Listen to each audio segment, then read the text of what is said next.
Debbie Cheung. I am the Managing Director of Ogilvy Public Relations Worldwide in China.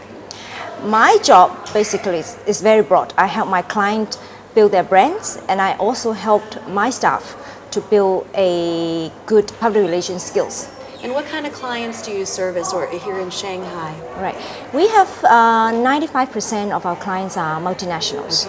Our clients include Adidas, include Mary Kay, and include President Switzerland, the government, Swiss government. So consumer goods right up to political Corporate, figures? yes, Yeah, yes, definitely yes. interesting. And how long has the operations been here, established here in Shanghai? In Shanghai, we were established since 1995. And how has it changed, I guess, from your opinion, I guess since we were talking off air earlier, you've been here for 6 years yourself. Yeah. How has Shanghai changed since then in terms of the PR field and then in general, in your opinion? Well, I came here 6 years ago, right? Maybe I could share my observations in the past 6 years. I think the industry is booming in a big way. I always said that, those who worked in China, if you're not too stupid, if you're not too lazy, there'll be an opportunity for you, basically, right? But you need to work hard, you need to give, right?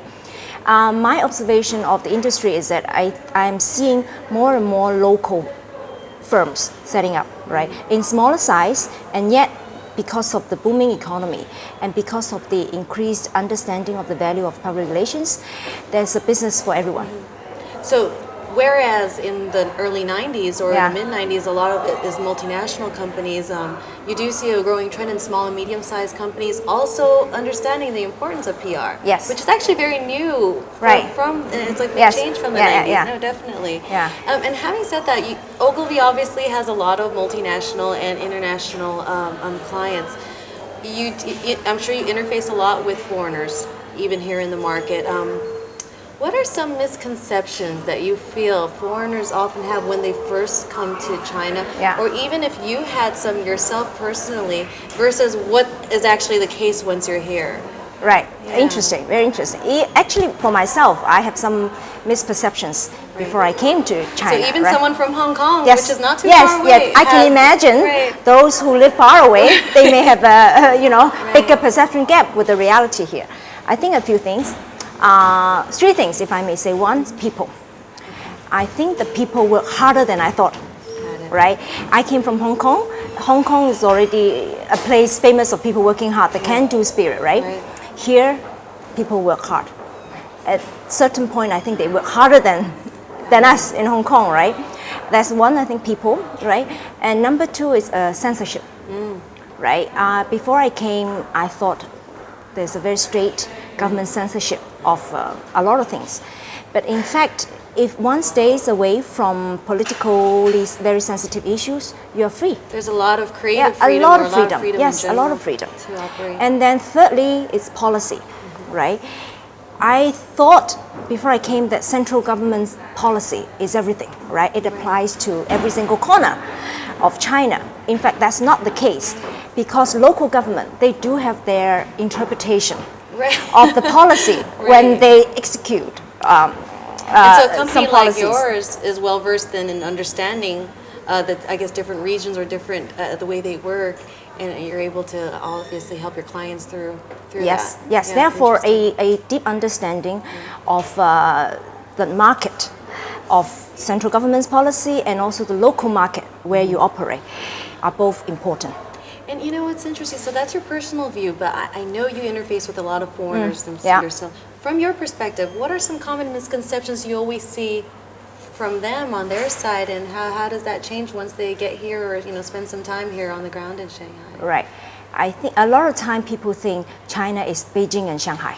Right. Right? They take it's like USA is New York, right? Right, okay. So it's much more complicated than that. Yeah. So don't see it just as what you read from the newspaper or from the internet, right? There's so much more in China that you need to understand. And So another thing that's interesting, in the past 20 to 30 years that China's opened up, there's been a lot of multinationals coming in along with a lot of foreign influence, such as companies like Ogilvy.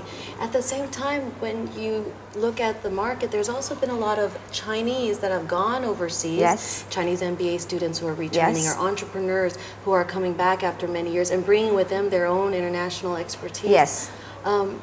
Is there still a role then for foreigners in the near future here in a market such as this, where local Chinese are now just, in many cases, more qualified to operate in the market? For that person that is watching us right now who's wondering if there's still a place for Oh, no, definitely Okay. there's a place, because China is hungry for talent. I see. And as China goes international, right, we are playing a more important role on the international stage. We do need a lot more talents who understand international rule of the games, and then they bring in an international perspective to the operation. So I think there's a big opportunity for foreigners coming here. Having said that, but I do think that it's a, how do you call it, it's the level, right? China, when it comes to bringing in international talent, we would prefer those who are experienced. You bring in values that we can use, like applied immediately. So if you do not have relevant or rich experience in your own field, the chance for you to make it in China will be lower.